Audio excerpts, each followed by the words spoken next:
Hello, hello. Welcome to Detection at Scale. Today I'm here with Tyler Martin, a good friend from FanDuel. Tyler's the senior director of security engineering over there, and he's working on some pretty incredible things at FanDuel. So very excited to have this conversation, probably for like the second or third time.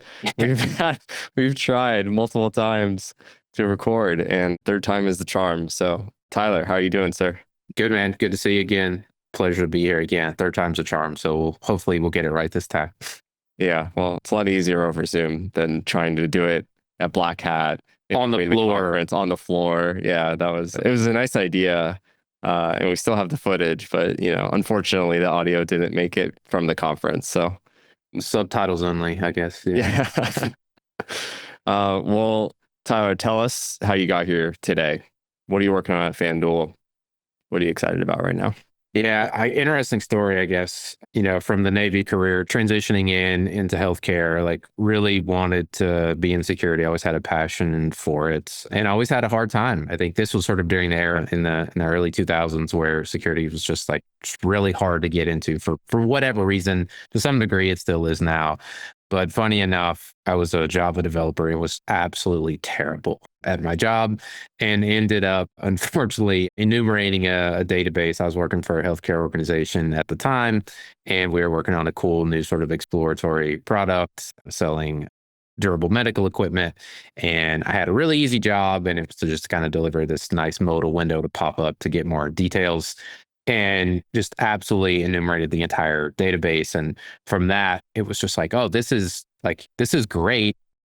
What was wrong with my code that allowed me to do this? And from there, sort of the rest is history. Went on to being, sort of an IT systems engineer, to a security engineer throughout the years, and then ultimately got into leadership. And being in leadership, I think I kind of found my calling, and that's really just building out security programs and teams from scratch. Before FanDuel was at two smaller sort of healthcare startups. First security hire, really cool opportunity to just kind of be patient zero and just build from the ground up. And at FanDuel, I originally came in to build out sort of an enterprise security engineering function. Shortly after, got asked to take over the security operations. And we've done a lot of cool things, one of which sort of moving away, I think, from what a lot of organizations have in security operations, where it's analysts, maybe like a pod or queue type of model where you're looking at tier 1, tier 2, type 3. We've sort of revisited the outlook on that, and we only have security engineers. So what that's allowed us to do is sort of write our own agentic AI, different LLMs for different things, to ultimately sort of automate that level 1 through level 3 triage. And now we get the pleasure of like having engineers spend time on building and not, working tickets. So it's been awesome. Nice. Let's jump into that. So transition into just security engineering teams has been a very interesting trend that's been happening for, call it like the last 5 years, maybe 10 years ish. But how have you approached the level 1, 2, 3 triage automation? I'm just curious on like the mental model there. Yeah, for me, it was, the first step was coming in and what are we spending our time on? I think to no one's shock who might be listening to this, you could probably guess phishing. Number one thing that the folks were spending their time on. Looking at that use case alone, I think that's something that stood out to me is AI can do a pretty good job to sort of help us.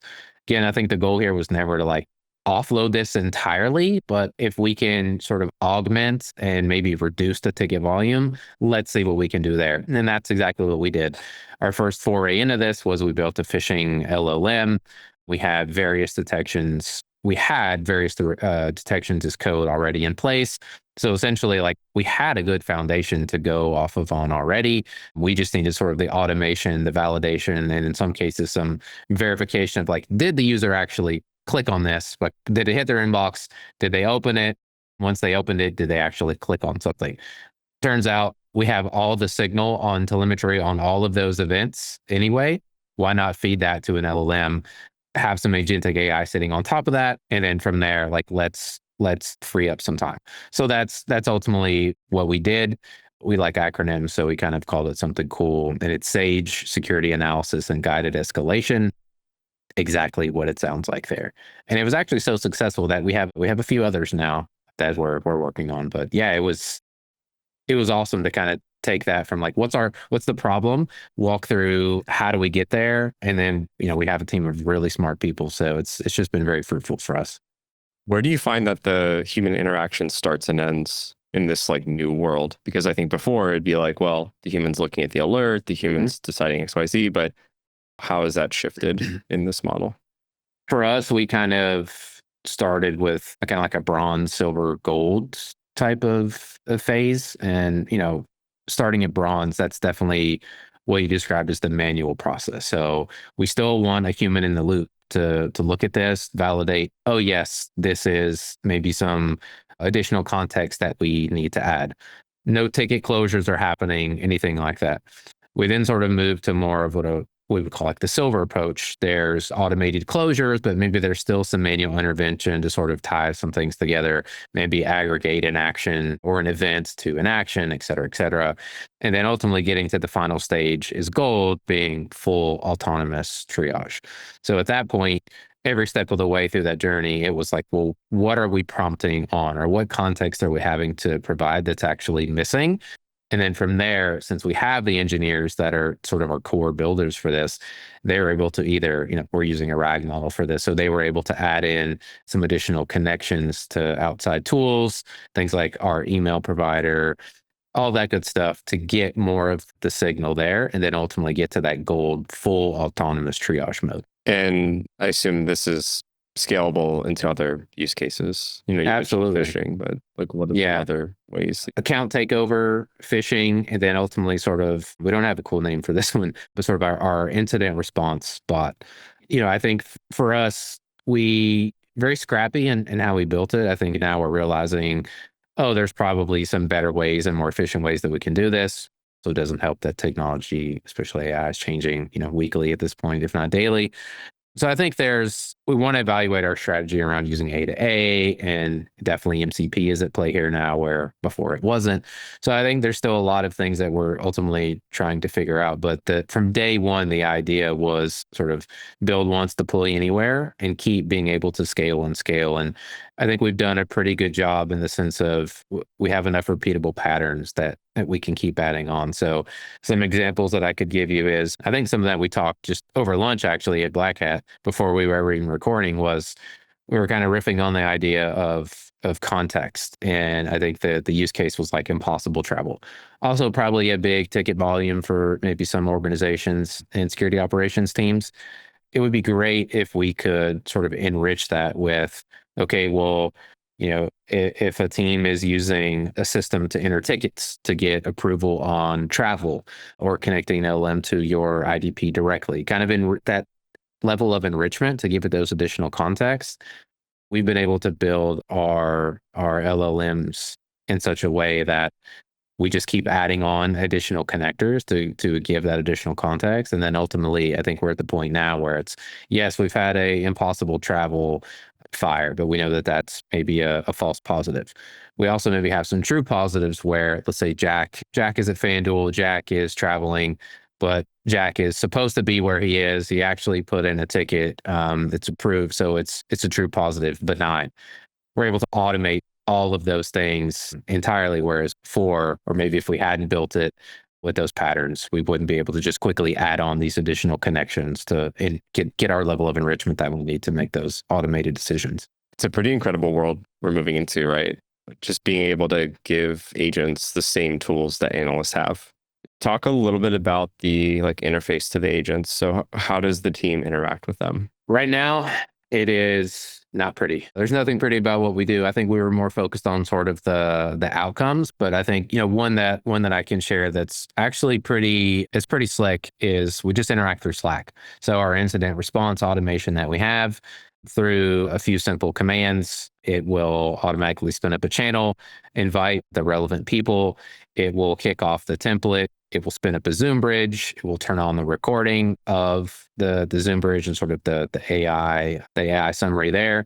From there, it takes the AI summary and we've given it sort of the template to follow. So it will build out our entire incident response document.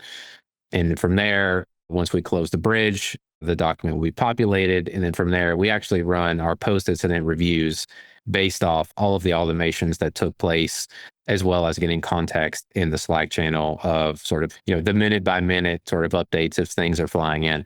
We take all of that and then at the end fold that into our document. When you talk about actions taken, are the actions typically fully autonomous, or is it a human saying, hey, I'd like for you to go, you as in the agent, I'd like for you to go do XYZ, reset the keys, whatever? Like, what's the level of autonomy there? I love the question because I want to get to the point where we are actually asking the agents to go, hey, we've validated that this key has been exposed.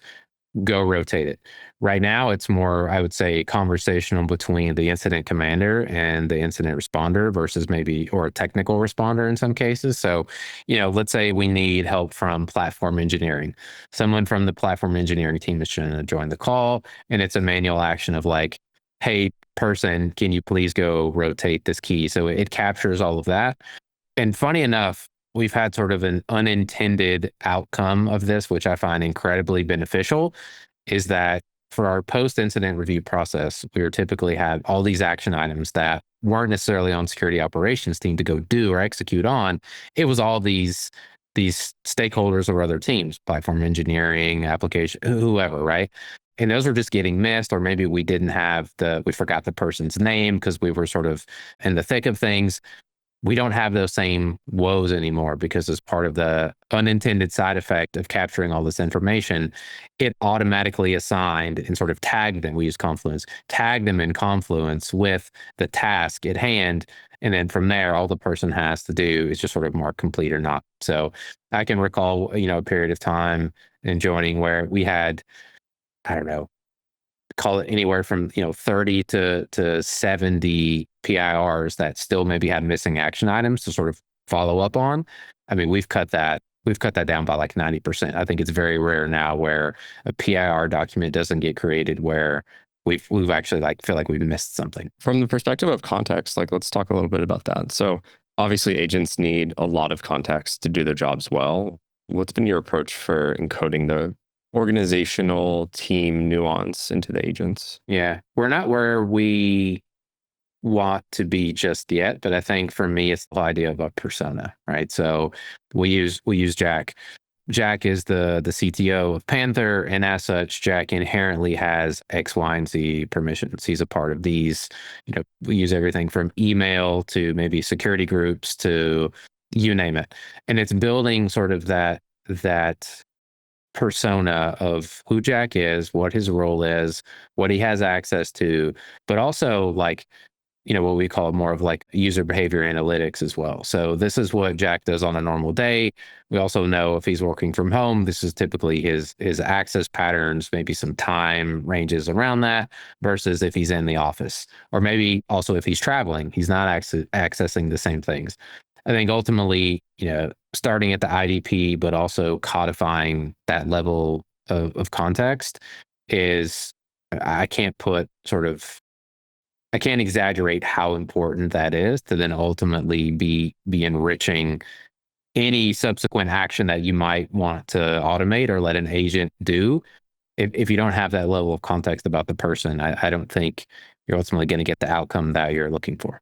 And are these profiles generated just on a certain cadence, or is it more during the analysis, the AI will go get the most recent profile? How has it been set up? Yeah, right now it's connection with our IDP. So there's sort of some enrichment there, our HRIS system, those types of things. I think, but where we're moving to just in general is more of an ABAC centric model. So attribute-based access control. And just personas in general. So ultimately having kind of a sidecar database, if you will, to our IDP that says, okay, great, this is a user in our IDP, but this is also the persona of said user. And as such, these are the default set of permissions, attributes, access, all of those things. From there, it's connecting the dots between the two and then feeding that into our model so that our agents are able to query that. And if we go a little deeper into knowledge augmentation, I mean, what other interesting things have been working there? I want to figure out if we could go to more of the graph. So it's the maybe not, I was going to say the age old sort of question, but like a RAG model versus the CAG model. So, today started out on our journey using the RAG based model. We have all the external connections. I'm personally curious to see if sort of the knowledge approach would work better. I don't have an answer yet, frankly. I think that's something that we ultimately just kind of have to try and figure out. But where I do think it could excel is in sort of our next iteration around threat hunting. So providing it sort of enough context, sort of self-contained, no outside connections to anything else per se, and go find, what vulnerabilities or what IOCs can we present this with, and just very quickly run through, are we exposed or not? It's really interesting that all the interactions that happen in this world, right? Because in the traditional model where humans are looking at everything, it's just such a different interaction pattern. So I guess one of the questions floating in my head is how has things like detection changed with the advent of agents on the other side versus humans? Well, probably first of moving away from more of like, this is MITRE coverage. We have 90% of our detections mapped to MITRE, may or may not typically be mapped to different or the right areas of your organization, depending on what where your crown jewels are at. I think, for us, sort of where I see it shifting is more of the real time.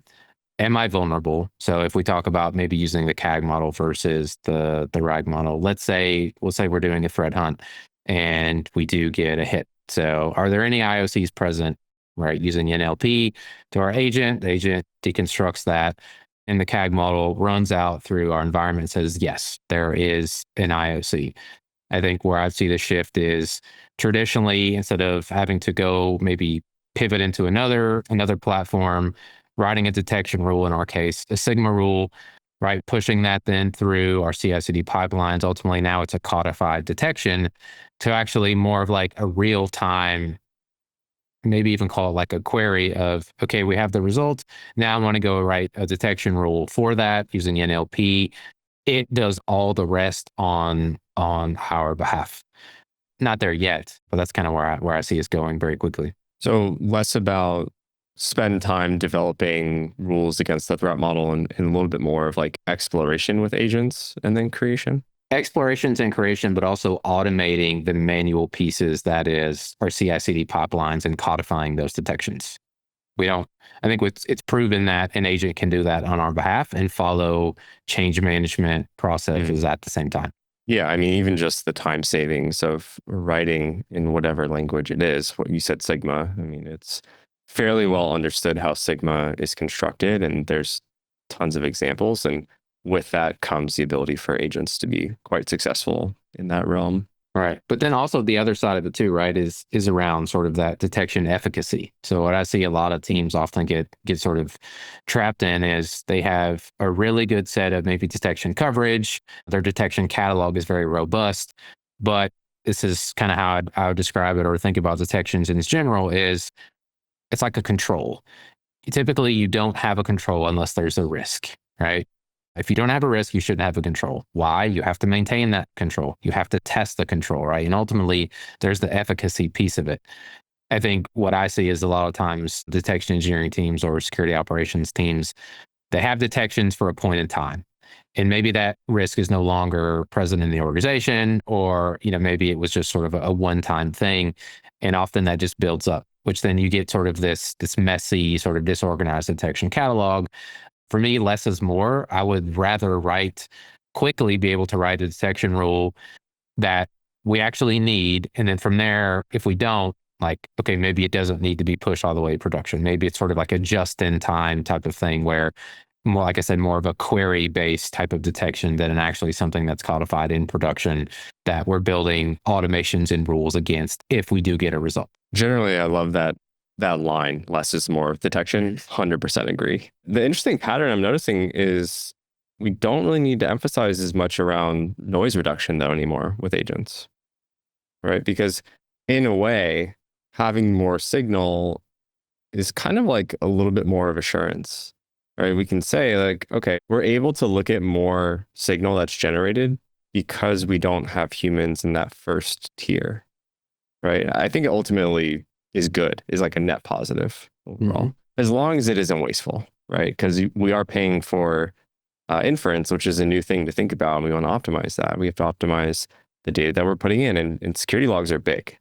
So it's a little bit of a fallacy to be like, oh, we're just going to shove every log into the AI agent. We're going to pay a lot of money to do that, right? We don't want to do It's a really good point. Yeah. And I think where we started was it's a dumping ground. And again, not in a bad way, but to your point, right, about sort of that additional signal and enrichment. Well, why not throw everything, right? Like, why not treat it like a data or Delta Lake and just dump everything possible? And aside from the cost aspect of that, for me, something that honestly I just haven't figured out yet is like, how much is too much?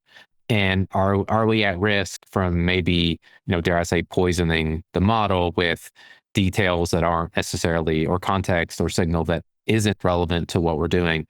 And I think that's where we're trying to consider, well, do we have different LLMs for specific things? And I think you and I have talked around like, okay, maybe we have 3 or 4 LLMs that are really good at these things. Do we kind of have a multi-agent strategy sitting on top of that, with maybe then some supervisory agents on top of that then sort of control this? Or do we just dump everything into maybe 1 or 2 LLMs and then maybe have a, sort of a supervisory agents for that?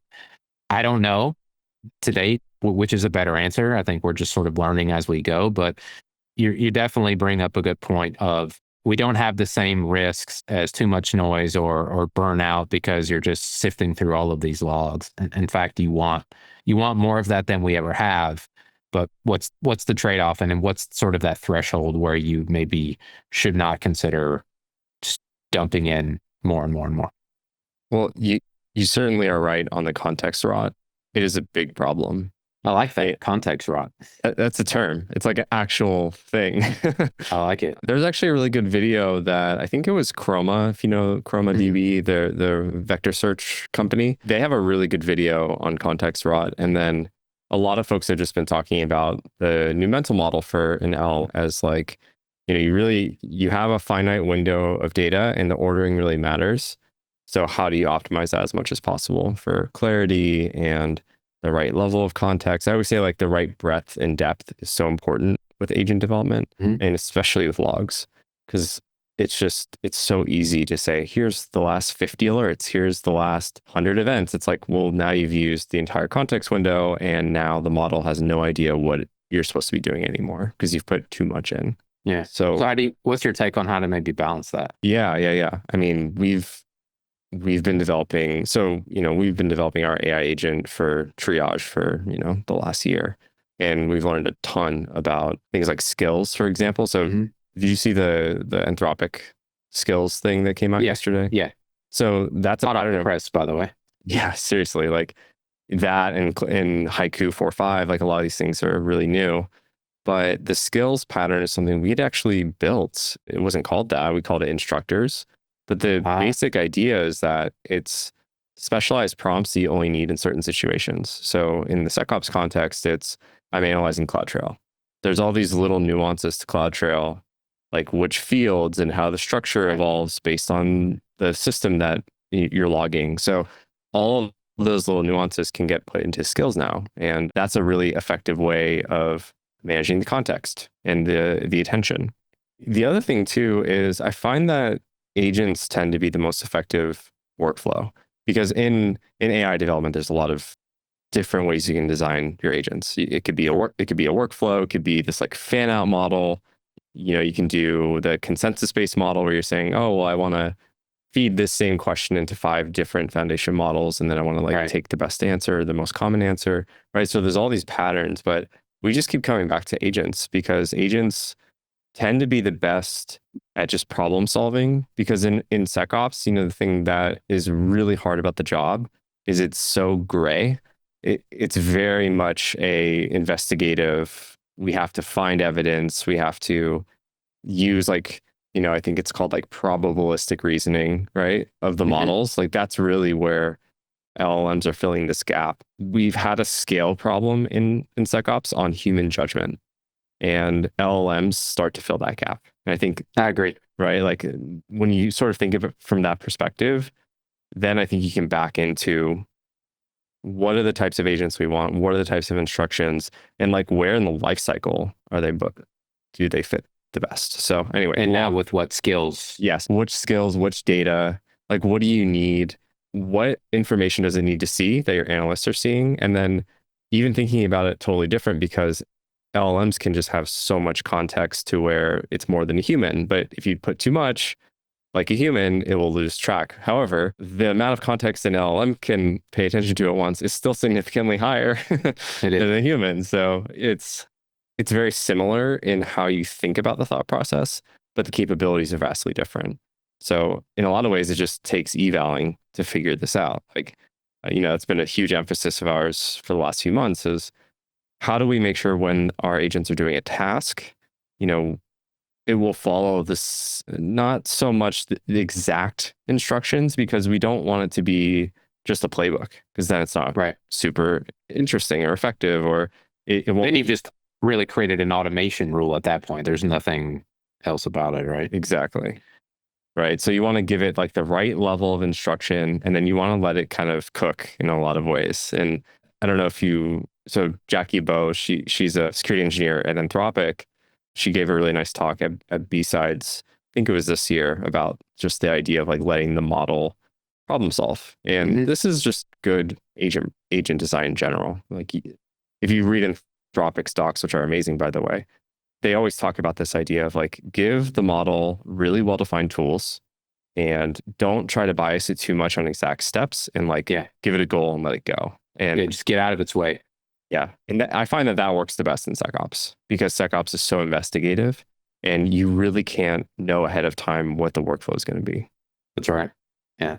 So the way I've described it to people is like an alert fires. So before AI, right? And sort of this whole agentic space, an alert fires, a human needs to look at it. You're already at a disadvantage, especially when time matters. But even throwing that out, you're at a disadvantage because now you've been put on the back foot. You have to go search, right? You may or may not know, depending on, we'll maybe use like your tenure or seniority at the organization. You may not have a full grasp of, the infrastructure or the way systems are architected, or even how they're connected together.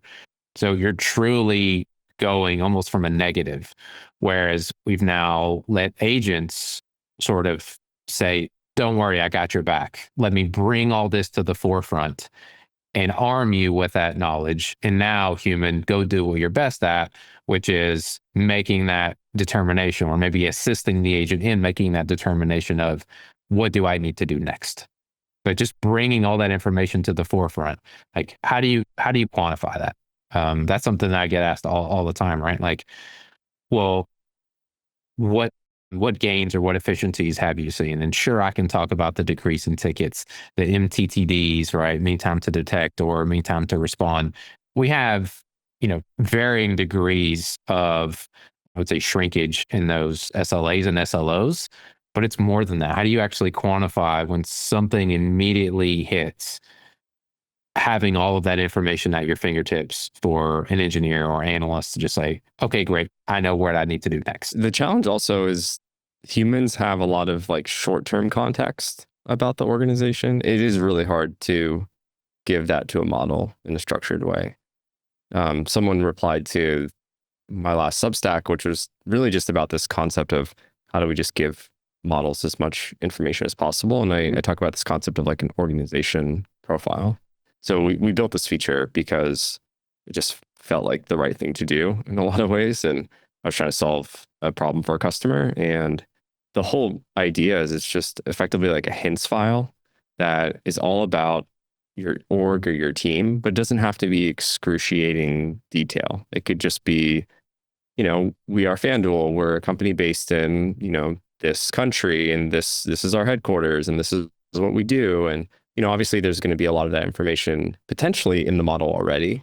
True. But the model isn't going to know the layer under that as well. Like, we have remote employees in these countries. Got it. Like, just typical high level things. Kind of like what you were saying around, giving it access to the IDP and access to the HRIS. Like, that's kind of one layer deeper than this. This is just a higher level of like, if we see these types of things, it should be very bad. Like, it should be high risk in these Right. scenarios. And then your detection rules are like the micro versions of that, where you're saying, okay, like if we get a phishing alert from this system, then that validates this threat model and, use that to calculate your risk. So there's all these different layers of nuance that you can encode, but I just found that this like organization profile is a very effective way of just giving the model the broad strokes of what to expect and trying to color it in a way that is similar to how your analyst would look at an alert. That's interesting. So essentially, you've almost created like a helper function to kind of augment some, not too much level of detail, but at least, like to your point, if you see these things, okay, this is bad or this should not happen, we need to, go execute X, Y, and Z. Yeah, because at the end of the day, the model is just operating from zero context, more or less, right? And as much as you can build that up, the better. So broadly, it's what's the organization, and then it's what threat, as part of that, like what threat models matter to you. And then as you get alerts, those are more of the signals. So the signals are like, okay, we saw this behavior happen. We created a detection because it's something that's important to us. And now we need to sort of assess the risk. So how are we going to do that? We're going to do a lot of things that you mentioned, right? Who is the person? Who is this identity? Where are they based? What's their job title, et cetera, et cetera. So it starts to get that angle. And then the asset is super important too. What were they accessing? What's this account? What is this system? What's the purpose of it? And then what is this detection designed to do? What's the history of this detection? Do we see this happening consistently or not? Is this novel, right? Like cardinality is important. And then what happened around the time of this alert, right? So again, it goes into this idea of you can't codify too much. Otherwise, it's too rigid of a system. It's too brittle. But now with AI, we can be more broad on our detections and we can let the agent fill that gap dynamically. And it might actually fail out early. You might just say, oh, well, Tyler did this thing again because he's like working on the system. It's fine. We pulled the comments from the last alert and, the team had commented he's working on some things. So that's another way of getting context in. But yeah, the model is just totally different now. And a lot of people that I talk to, they're always like, okay, I want to get to a point where agents are autonomously being the tier one and escalating to our teams when needed. But there has to be like a risk element into this. Like I've seen a lot of people build similar to you who have built their own AI agents, calculating risk scores and then using that risk score as a way of being like a gate of like, okay, do we close this? Or is this something that we have to actually page and escalate? All right. And I think for us, both is okay for the time being. Sure, we would like to get to fully autonomous, but I just don't think we're there yet. But you bring up a good point, just sort of around like you're not overly codifying all these detections. It's just, it gets more of like a point in time. How do you see that? I think organically you can scale that pretty easily, but how do you add enough context to say, yes, we do maybe care about, so like, let's say in your, we'll call it the helper function here, the helper function, you have context around where Panther's crown jewels are. Yep. And you've identified those, and you say if we see X, Y, and Z types of access or behavior or actions, go do this. How do you, again, I think the scaling of that is probably pretty easy, but what about sort of when you get maybe a true positive, then actually taking the next step and saying, yes, we actually maybe should codify this detection. It wasn't just a point in time, and sort of making sure that the model maybe isn't getting tripped up over itself. Or do you not have to worry about that? Honest question. It's a good question. So there's another layer that we didn't talk about, which is the Runbook layer. So we have, our agent looks at a lot of things, as I think you've probably picked up at this point. And these are steps that I think a lot of people can borrow from. And there's no right answer here. It's really dependent on what's your tool stack, what available data do you have, and then what available systems you need to call into. So there's a lot of these like external dependencies that are needed. But from a core detection and response perspective, I always think of it as like the organization profile is like the basic understanding of what is the environment that I'm operating in? Like what's the organization I'm protecting? And then there's going to be like the broad threat models, and then there's going to be the actual detections that back up that threat model. Right. So in those detections, we actually have a field called Runbook, which I think in every detection framework there's a Runbook. Like even if you follow like AES, which is the Palantir system, or Sigma, there's always a Runbook, right? The difference is that AI agents are operating on the Runbook layer now, at least in our system. So in Panther, that's how this works. And I think we released this like a few months ago or maybe longer. And I always say that the Runbook is really around the nuance of that detection. So I see. when you're triaging this particular scenario, because you don't need to recodify every baseline step, the things we talked about, like look at the alert history, look at the identity, like that should just always happen regardless. Right. And we have those base steps in the agent's system prompt to say, hey, like go do these things all the time. But in the Runbook, it's like, okay, in this particular scenario, look here. And it actually might be pretty exact because that tends to be pretty predictable. Like look within an hour or two around this. And if you see nothing, expand the window. And again, this is the beauty of LLMs. You can just say, go figure it out. But like, here's the hint. So I always try to optimize that workflow as much as possible. So if you're triaging a true positive and maybe missed it, or honestly, this is kind of where prompt engineering as a skill is so important for security people now. Because I've seen this, if you give a very vague runbook, it's not going to perform well. Right. Like we have to always remember these are AI models. They have a very particular way of understanding language, and everything that you say counts. So you have to keep that in mind. So there is a level of tuning involved. And that's where like adversary testing and a lot of stuff, I think that, I've talked to you about, I've talked to JJ about as well. Like he was one of the first guests in the podcast. And we talked about that idea of like checking the controls all the time, right? It's very similar to that. But now we're colored in this lens of, are our prompts working as intended? And do we have ways of testing that? Right. So I would always try to optimize that. I try to optimize my prompts. Are my prompts clear to where my agent understands it and is making the right tool calls to get the data, to get the context, whatever it may be, to come to the right conclusion on risk? Yeah. Like that's the new flow that we're going to have to learn to optimize as security. That makes a lot of sense. Yeah. Do you think there's room to maybe improve the run books as well and sort of like organically evolve those at the same time? Totally. Yes, 100%. And it's tricky because the way I think about triage is similar to how other teams have thought about like layer 1, 2, 3, et cetera. Right. But I think that layer 1 is assessment. And you have to be really careful about how much work you're doing at the assessment layer. Because as analysts, we know when it's a false positive, right? And we can typically pattern match it very quickly and say, oh, because I know that this thing is going on, this is a false positive. But we have to try to put those escape hatches in the agent too, to say, okay, I just want you to validate these things. And once you've validated those things, we feel good about taking the next step, which might be an investigation. Right. Or to say, oh, shit, this actually is something that's bad. Now go run for an hour and go figure something out. Right. So that loop, that threshold is very hard. It's hard to get right with agents. But we can start to use humans to nudge it.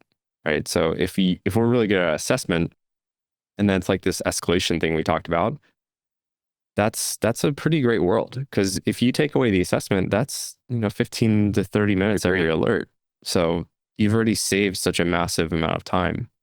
And then I think as well, you were talking about metrics, like it may not be like super obvious all the gains yet, but I actually think we're going to start measuring different things, right? It's not going to be so much about like mean time to detect. I think it's going to be more of like how much work did our AI agents do for us? And like how many things were successfully closed that we audited? Because I think it is important to have that like checks and balances, obviously. That's a really good point. Decision making, is it time saved? What does that look like? That's actually a really, really good thing to think about. Yeah. I think risk accuracy is one of them. And that's basically, did the AI make the right call? But, it's going to take a long time for teams to catch up into that. Agree. But it's like the teams, like stuff you're working on, like that's pushing the industry forward. And I think that just having more people working on the problem, like we will all start to figure out the same lessons, I think, eventually. Yeah. So that's why I like sharing so much like back and forth with our chats of like, I don't know everything, but every day something changes. Happy to take that back into consideration and how can we make it better? So yeah, but the OKRs is definitely an interesting point or metric just in general of what that looks like for the future. yeah, it's certainly going to change. And it should, because we're operating under a different process now. We're going to start inserting technology in a way that it hasn't been applied before. And that's exciting. It's exciting and a little scary and, a little uncertain. And it's going to change the nature of how a lot of people do their day to day. So, yeah. And I think a lot of people are still afraid to get it wrong. And for us, like that's okay. For me, it's about the augmentation and sort of like the benefit that we get from the agents right now, less about did they get it right or wrong, right? I think any savings is a good savings at this point. And then over time, as the technology starts to mature a little bit, as we get better informed, if we build a better, I don't want to say product, but right, like build a better agent, that will sort of change along with it. But for right now, any assistance or any augmentation is definitely a step in the right direction. 100%. With that, I'd love to tie a bow on the episode. It's been really awesome chatting again. I'm very inspired now. I'm going to go fire up Claude Code and work on some stuff. But Tyler, give us some advice on building SecOps in this AI world, building a SecOps team here. Give us some lessons that we can carry forward into our weekend.